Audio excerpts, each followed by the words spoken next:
오, 마음 챙김은 대상을 챙기는 것이다. 마음 챙김은 일견 마음을 챙김으로 이해할 수 있겠지만 그 구체적인 의미는 마음이 대상을 챙김입니다. 이처럼 마음 챙김은 마음이 대상을 챙기는 수행에 관계된 유익한 심리 현상입니다.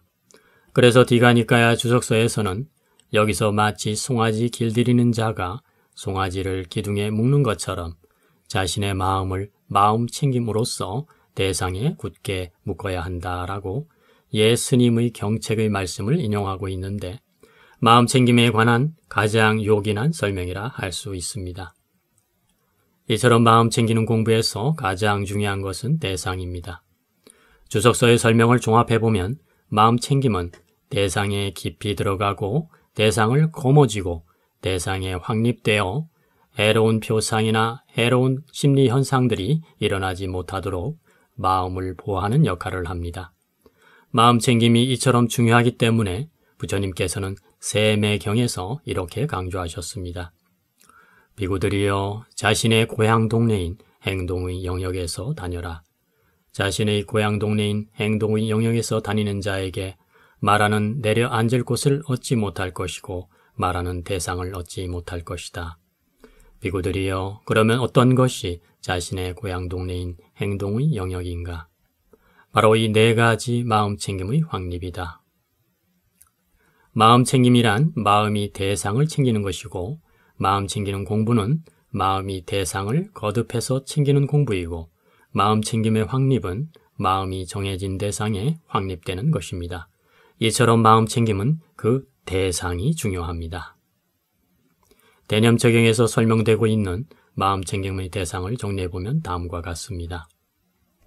1. 몸 14가지 1. 들숨 날숨 2. 4가지 자세 3. 4가지 분명히 알아차림 4.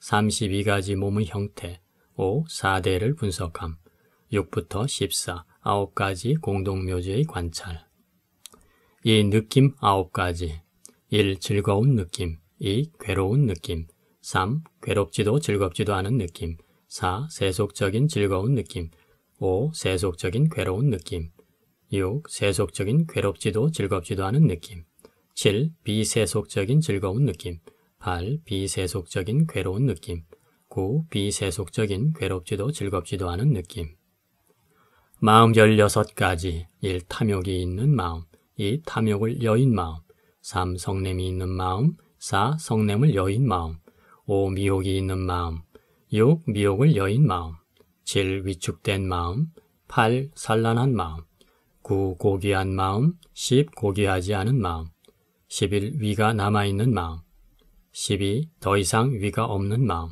13. 산매에 든 마음 14. 산매에 들지 않은 마음 15. 해탈한 마음 16. 해탈하지 않은 마음 4. 법 5가지 1. 장애를 파악함 2. 무더기를 파악함 3. 감각 장소를 파악함 4. 깨달음의 구성 요소를 파악함 5. 진리를 파악함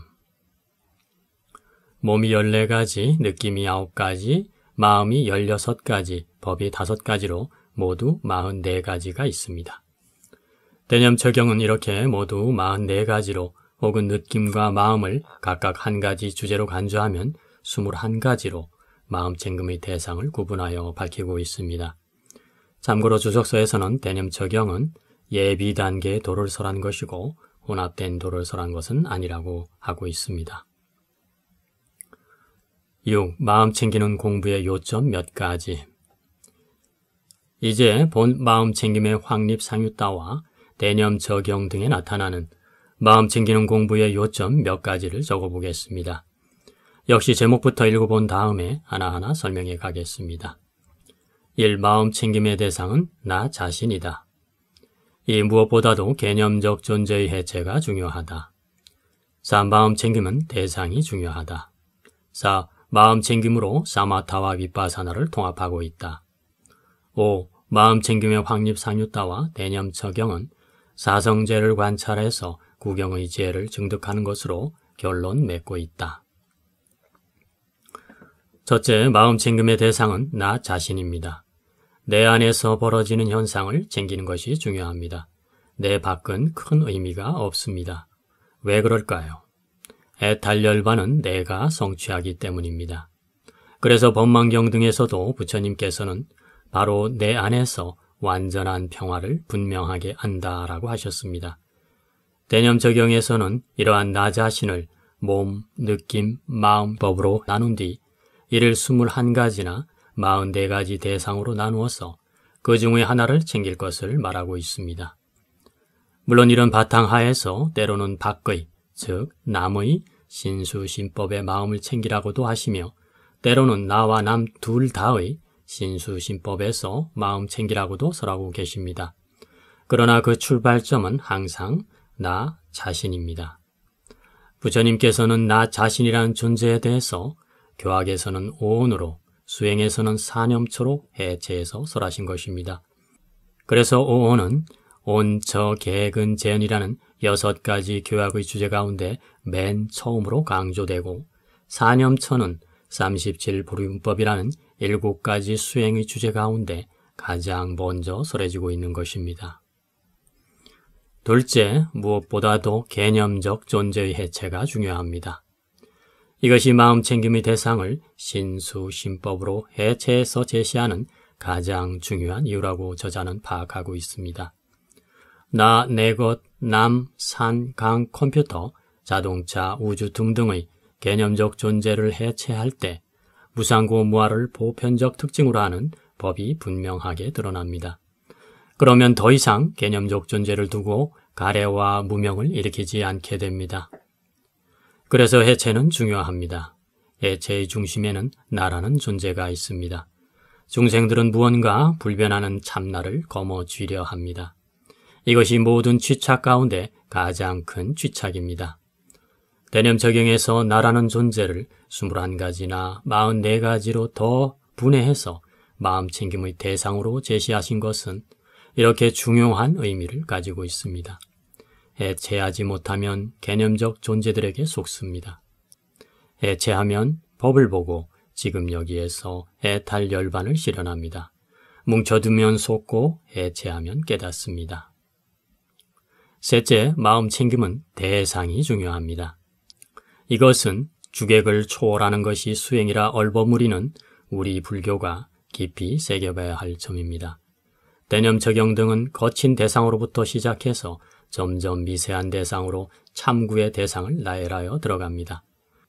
그러나 대념적용 등에서 나타나는 순서대로 21가지 혹은 44가지 대상을 모두 다 챙기고 관찰하는 것은 아닙니다.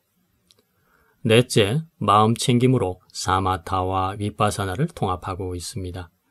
불교 수행법은 크게 사마타 수행과 위파사나 수행으로 구분됩니다. 전자는 지로 한역되었고 후자는 관으로 한역되었으며 지관 수행은 중국 불교를 지탱해온 수행법이기도 합니다. 그리고 사마타는 삼매 수행과 동의어이고 위파사나는 통찰지 수행과 동의어입니다. 마음 챙김의 확립 삼위타 등은 마음 챙김을 통해서 이러한 사마타와 위파사나 수행을 하나로 통합하고 있습니다. 그것이 집중이든 관찰이든 마음 챙김이 없이는 불가능합니다. 사마타는 찰나생찰나멸하는 법을 대상으로 하는 것이 아니라 표상이라는 개념적 존재를 대상으로 하고 위파사나는 찰나생찰나멸하는 법을 대상으로 합니다. 그러나 그 대상이 어떤 것이든 마음 챙김이 없이는 표상에 집중하는 사마타도 법의 무상고무아를 통찰하는 위파사나도 있을 수 없습니다. 그래서 마음 챙김은 이런 두 종류의 수행에 공통적으로 중요한 심리 현상입니다. 불경에서도 마음 챙김은 항상 유익하다라고 강조하고 있습니다.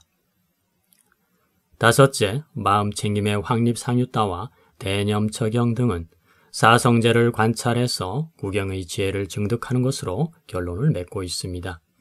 다시 말하면 무상고 무아의 삼특상 가운데서 고의 특상과 그 원인과 소멸과 소멸에 이르는 길을 꿰뚫어 아는 것으로 해탈열반의 실현을 설명하고 있습니다. 정정도론에 의하면 해탈에는 3가지 관문이 있습니다. 그것은 무상고 무아입니다. 무상을 꿰뚫어 알아서 체득한 해탈을 표상 없는 해탈이라고 하고 고를 꿰뚫어 알아 증득한 해탈을 원함 없는 해탈이라고 하고 무아를 꿰뚫어 알아 요달한 해탈을 공한 해탈이라고 합니다. 그러므로 마음 챙기는 공부는 고를 통찰하는 원함 없는 해탈로 결론 짓는다고 할 수 있습니다. 사성제를 철견하는 것이야말로 조기경에서 초지일관되게 설명하고 있는 깨달음이고 열반의 실현입니다. 욕망의 빛바람경에는 이렇게 나타납니다. 비구들이여 4가지 마음 챙김의 확립을 닦고 많이 공부지으면 그것은 염호로 인도하고 욕망이 빛바람으로 인도하고 소멸로 인도하고 고요함으로 인도하고 죄상의 죄로 인도하고 바른 깨달음으로 인도하고 열반으로 인도한다. 경전 모음입니다. 제일 첫 번째는 세매경입니다. 세매경. 이와 같이 나는 들었다. 한때 세존께서는 사와티에서 제타스프의 아나타 빈디카 원님에 머무셨다. 그곳에서 세존께서는 비구들이여 라고 비구들을 부르셨다. 세존이시여 라고 비구들은 세존께 응답했다. 세존께서는 이렇게 말씀하셨다. 비구들이여 옛날에 세매가 급강하하여 메추리를 채워갔다. 비구들이여 그러자 메추리는 세매에 잡혀가면서 이와 같이 단식했다. 아, 참으로 우리는 이처럼 보호받지 못하는구나. 우리의 공덕은 이처럼 작구나. 참으로 우리는 우리의 행동 영역이 아닌 남의 세력 범위를 헤매고 다녔구나. 만일 우리가 자신의 고향 동네인 우리의 행동 영역에서 다녔더라면 이 세매는 싸움에서 나를 낚아채지는 못했을 텐데. 메추리여, 그러면 어떤 것이 자신의 고향 동네인 그대들의 행동 영역인가? 흙동이로 덮여있는 쟁기질한 저 들판이라오. 비구들이여, 그런데 그때 세매는 자기 자신의 힘을 과신하지만 자신의 힘을 자랑하지 않으면서 메추리를 놓아주었다. 메추리여, 그대는 가거라. 그러나 거기 가더라도 그대는 나로부터 벗어나지 못할 것이로다 라고 하면서. 비구들이여, 그러자 메추리는 흙동이로 덮여있는 쟁기질한 들판으로 가서 큰 흙덩이 위로 올라가서 세매에게 세매여 이제 내게로 오시오. 세매여 이제 내게로 오시오 라고 하면서 서 있었다. 비구들이여, 그러자 세매는 자기 자신의 힘을 과신하지만 자신의 힘을 자랑하지 않으면서 두 날개를 접고 메추리에게 급강하하였다. 메추리는 세매가 내 가까이 왔구나 라고 알고는 그 흙덩이 안으로 들어가 버렸고 세매는 바로 그 자리에서 가슴이 찢어져 버렸다. 비구들이여, 자신의 행동 영역이 아닌 남의 세력 범위를 헤매고 다니는 자도 이와 같다. 비구들이여, 그러므로 그대들은 그대들의 행동 영역이 아닌 남의 세력 범위를 헤매고 다니지 말라. 자신의 행동 영역이 아닌 남의 세력 범위를 헤매고 다니는 자에게서 말하는 내려앉을 곳을 얻을 것이고 말하는 대상을 얻을 것이다. 비구들이여, 그러면 어떤 것이 자신의 행동 영역이 아닌 남의 세력 범위인가? 바로 이 5가닥의 감각적 쾌락이다. 무엇이 5인가? 눈으로 인식되는 형색들이 있으니 원하고 좋아하고 마음에 들고 사랑스럽고 감각적 쾌락을 짝하고 매혹적인 것들이다. 귀로 인식되는 소리들이 있으니 코로 인식되는 냄새들이 있으니 혀로 인식되는 맛들이 있으니 몸으로 인식되는 감촉들이 있으니 원하고 좋아하고 마음에 들고 사랑스럽고 감각적 쾌락을 짝하고 매혹적인 것들이다. 비구들이여, 이것이 자신의 행동 영역이 아닌 남의 세력 범위이다. 비구들이여, 자신의 고향 동네인 행동 영역에서 다녀라. 자신의 고향 동네인 행동 영역에서 다니는 자에게 말하는 내려앉을 곳을 얻지 못할 것이고 말하는 대상을 얻지 못할 것이다. 비구들이여, 그러면 어떤 것이 자신의 고향 동네인 행동 영역인가? 바로 이 4가지 마음 챙김의 확립이다. 무엇이 내신가? 비구들이여, 여기 비구는 몸에서 몸을 관찰하며 머문다. 세상에 대한 욕심과 싫어하는 마음을 버리면서 근면하게 분명히 알아차리고 마음 챙기면서 머문다. 느낌에서, 마음에서, 법에서 법을 관찰하며 머문다. 세상에 대한 욕심과 싫어하는 마음을 버리면서 근면하게 분명히 알아차리고 마음 챙기면서 머문다. 비구들이여, 이것이 자신의 고향 동네인 행동 영역이다. 관련 주해와 주석을 읽어보겠습니다. 자신의 고향 동네인으로 옮긴 원어는 삭게, 자신의, 베티게, 아버지에 속하는 위사의, 대상의입니다. 그래서 이렇게 옮겼습니다. 한편 남의 세력 범위는 빠라 위사야를, 행동 영역은 곧자라를 옮긴 것입니다. 자신의 고향 동네인 행동 영역에서 다니는 자에게 말하는 내려앉을 곳을 얻지 못할 것이고 말하는 대상을 얻지 못할 것이다 라는 이 문장은 디가니까야 전륜성왕 사자우경에도 나타나고 있는데 이 경에서도 4가지 마음 챙김의 확립을 자신의 고향 동네로 밝히고 계십니다. 전륜성왕 사자우경은 도도한 물처럼 흘러가는 유장한 우주의 질서 속에서 인간들이 어떻게 타락하여 수명이 줄어들고 인간들이 어떻게 다시 마음을 다잡아 향상하여 수명이 증가하는가를 밝히고 있습니다. 그런데 이 경을 통해서 부처님께서 광활하고도 도도한 우주의 흐름을 말씀하시기 전에 마음 챙김이야말로 진정한 비구들의 고향 동네라고 먼저 확실하게 밝히고 계시는 것입니다. 마음 챙김이야말로 세상의 기원을 살펴보는 우리의 기본 마음가짐이어야 한다고 세존께서는 강조하고 계시는 것입니다. 준다경. 이와 같이 나는 들었다. 한때 세존께서는 사와티에서 제타숲의 아나타핀디카 원룸에 머무셨다. 그때 사리푸타 존자는 마가다의 날라카 가마카에 머물고 있었는데 중병에 걸려 아픔과 고통에 시달리고 있었다. 준다사미가 사리푸타 존자의 시자로 있었다. 그때 사리푸타 존자는 그 병으로 완전한 열반에 들었다. 그러자 준다사미는 사리푸타의 바루와 가사를 가지고 사와티 제타숲의 아나타핀니카 원룸으로 가서 아난다 존자에게 다가갔다. 가사는 아난다 존자에게 절을 올리고 안곁에 앉았다. 안곁에 앉은 준다사미는 아난다 존자에게 이렇게 말했다. 존자시여, 사리푸타 존자께서 완전한 열반에 드셨습니다. 이것이 그분의 바루와 가사입니다. 도반준다여, 이것은 세존을 뵙고 말씀드려야 할 문제입니다. 도반준다여, 같이 세존을 뵈러 갑시다. 뵙고서 이 문제를 세존께 말씀드립시다.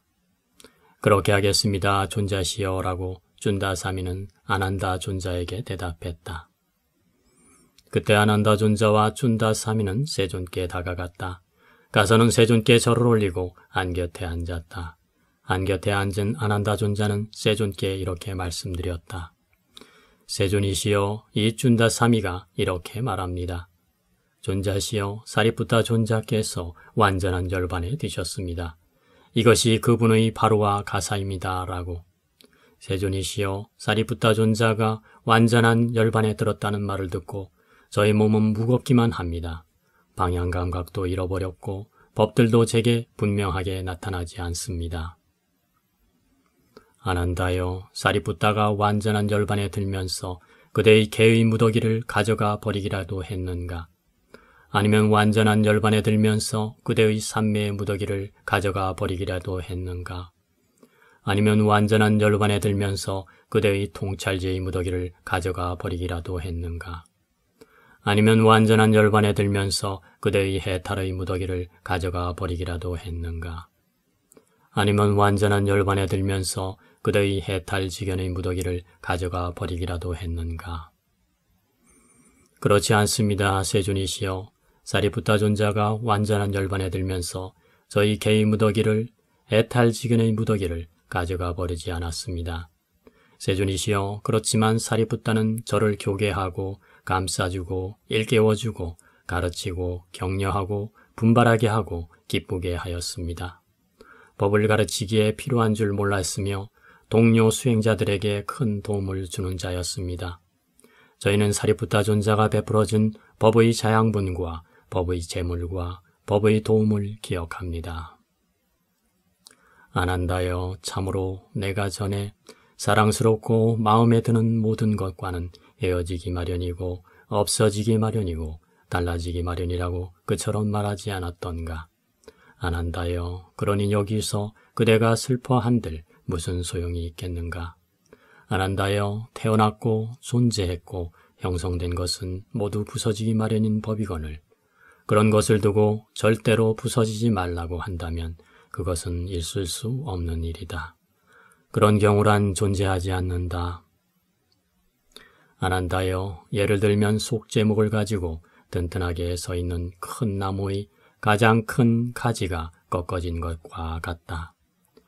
안한다여 그와 같이 속제목을 가지고 튼튼하게 서 있는 비구승가에서 사리푸타 존자가 완전한 열반에 든 것이다.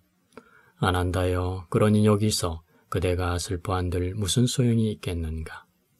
안한다여 태어났고 존재했고 형성된 것은 모두 부서지기 마련인 법이거늘 이런 것을 두고 절대로 부서지지 말라고 한다면 그것은 있을 수 없는 일이다.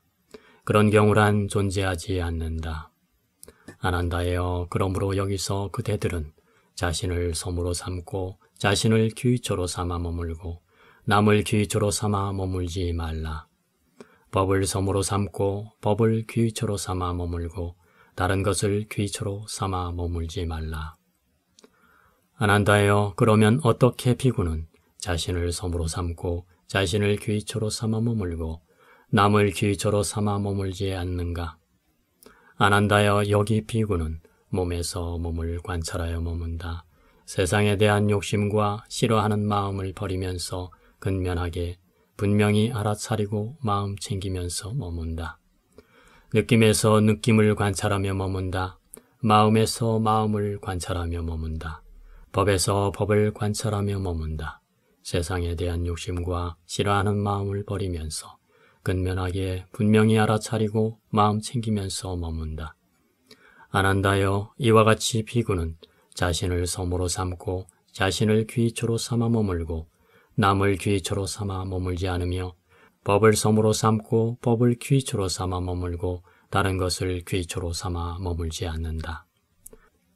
안한다여 누구든지 지금이나 내가 죽고 난 후에 자신을 섬으로 삼고 자신을 귀초로 삼아 머물고 남을 귀초로 삼아 머물지 않으며 법을 섬으로 삼고 법을 귀초로 삼아 머물고 다른 것을 귀초로 삼아 머물지 않으면서 공부짓기를 원하는 비구들은 최고 중의 최고가 될 것이다.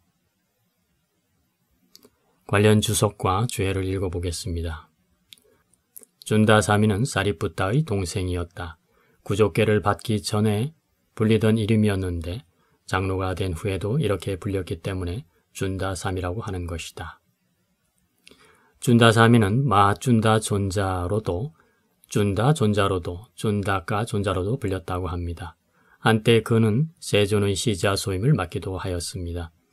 한편 사리푸타 존자에게는 세 명의 남동생, 즉 준다, 우빠세나, 레와따와 세 명의 여동생, 즉 짤라, 우빠 짤라, 시수빠 짤라가 있었는데 모두 출가하였다고 합니다. 짤라와 우빠 짤라와 시수빠 짤라의 개송은 상유타니까 제1권, 짤라경 등의 세 개의 경에 나타나고 있습니다. 자신은 아따의 역어입니다. 아따는 문맥에 따라 자아라고 옮기기도 합니다. 이 문맥에서 아따는 단지 자기 자신을 뜻하지 자아를 의미하는 것이 아닙니다. 왜냐하면 자신의 의지하는 방법으로 아래에서 네 가지 마음 챙김의 확립을 설하고 계시는데 네 가지 마음 챙김의 확립은 자신을 몸, 느낌, 마음, 법들로 해체해서 불변하는 실제가 없음을 관찰하는 수행법이기 때문입니다. 자신을 섬으로 삼고 이 말씀은 디가니까야 대반열반경에서 부처님께서 아난다에게 내리신 유명한 훈령입니다. 이것은 상유타니까야 여러 경과 디가니까야 전륜성왕 사자운경에도 나타나고 있습니다. 여기서 자신으로 옮긴 단어는 우리가 일반적으로 자아라고 옮기는 아따입니다. 여기에 대해서 주석서는 다음과 같이 설명합니다. 그런데 여기서 자신이란 무엇을 말하는가? 세간적이고 출세간적인 법이다. 그래서 바로 다음에 법을 섬으로 삼고 법을 귀초로 삼아 머물고 다른 것을 귀저로 삼아 머물지 말라고 하신 것이다. 물론 본경의 이 말씀은 세존께서 고구 정령하게 말씀하시는 자력적인 측면을 강조한 말씀이라고 먼저 받아들여야 할 것입니다. 그리고 이러한 자력적인 측면이란 결국은 세존이 깨달으시고 확립하신 법이 될 수밖에 없다는 것이 주석서의 설명이라고 할 수 있습니다. 주석서의 이러한 설명은 상유타니까야 제1권 존중경에서 세존께서 스스로 아무도 존중할 사람이 없고 의지할 사람이 없이 머문다는 것은 괴로움이다 라고 하신 뒤 참으로 나는 내가 바르게 깨달은 바로 이 법을 존경하고 존중하고 의지하여 머무르리라 라고 내리신 결론과도 일치합니다. 섬은 뒷바의 역어입니다. 빨리 뒷바에 해당하는 산스크리트는 드윗바, 섬과 뒷바 등불이 있습니다. 상자부에서는 이 문맥에 나타나는 뒷바를 모두 섬으로 해석하고 있습니다. 그러나 북방에서는 등불로 이해를 하였고 그래서 중국에서는 이 부분을 자등명과 법등명으로 옮겼습니다. 제18장 요약입니다. 마음 챙김은 마음이 대상을 챙김입니다. 마음 챙김은 전적으로 유익한 것입니다. 마음 챙김은 문지기, 송아지와 밧줄과 기둥, 던문, 자신의 고향 동네 등에 비유됩니다. 청정도론 등 주석서 문헌에서 마음 챙김은 다음 5가지로 설명되고 있습니다. 1. 마음 챙김은 대상에 깊이 들어가는 것이다. 2. 마음 챙김은 문지기와 같다. 3. 마음 챙김은 대상을 거머쥐는 것이다. 4. 마음 챙김은 대상에 대한 확립이다. 5. 마음 챙김은 마음을 보호한다. 마음 챙김의 요점 5가지가 있습니다. 1. 마음 챙김의 대상은 나 자신이다. 내 안에서 벌어지는 현상을 챙기는 것이 중요하다. 2. 개념적 존재의 해체가 중요하다. 해체의 중심에는 나라는 존재가 있다. 중생들은 무언가 불변하는 참나를 거머쥐려 한다. 이것이 취착 중에 가장 큰 취착이다. 3. 마음 챙김은 대상이 중요하다. 주객을 초월하는 것이 수행이라고 해서는 안 된다. 4. 마음 챙김으로 사마타와 윗바사나를 통합하고 있다. 사마타 수행이든 윗바사나 수행이든 마음 챙김 없이는 불가능하다. 5. 마음 챙김의 확립 상유따와 대념처 경은 사성제를 관찰해서 구경의 죄를 증득하는 것으로 결론을 맺고 있다. 이상으로 제18장을 모두 마쳤습니다. 끝까지 시청해 주셔서 고맙습니다. 다음 제19장 들숨날숨의 마음 챙기는 공부에서 뵙겠습니다.